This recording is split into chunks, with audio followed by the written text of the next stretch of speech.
আবারও সেই জাপানি মা ঢাকায়। মাকে উদ্দেশ্য করে একই বললেন মেজো মেয়ে Laila. Mommy, I heard that you're in Bangladesh. And you didn't even give me a single call, text message, mail, or anything. And you just came.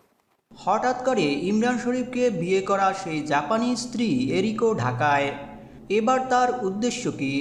তবে তার আসার খবর শুনে বাংলাদেশে বাস করা লায়লা মায়ের উদ্দেশ্যে বলেন, আমি জানি তুমি বাংলাদেশে এসেছো, কিন্তু আসার আগে আমাকে একটু ফোন বা মেসেজ করেও জানাওনি। তুমি আদালতের আদেশ অমান্য করে আমার বোনকে আমার থেকে দূরে নিয়ে গেছো। আমি জানি তুমি আমার বোনদের জাপানের একটি গ্রামে রেখেছ।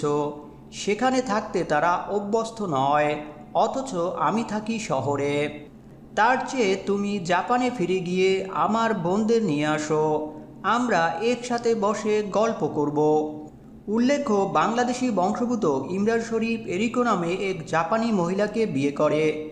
পরে তাদের মধ্যে ঝামেলা হলে তিনি তার 3 মেয়ের 2জনকে নিয়ে বাংলাদেশে চলে আসেন। সেই খবর পেয়ে তার স্ত্রী এরিকো বাংলাদেশে আসেন এবং মেয়েদের ফেরত পেতে ইমরানের বিরুদ্ধে মামলা করেন।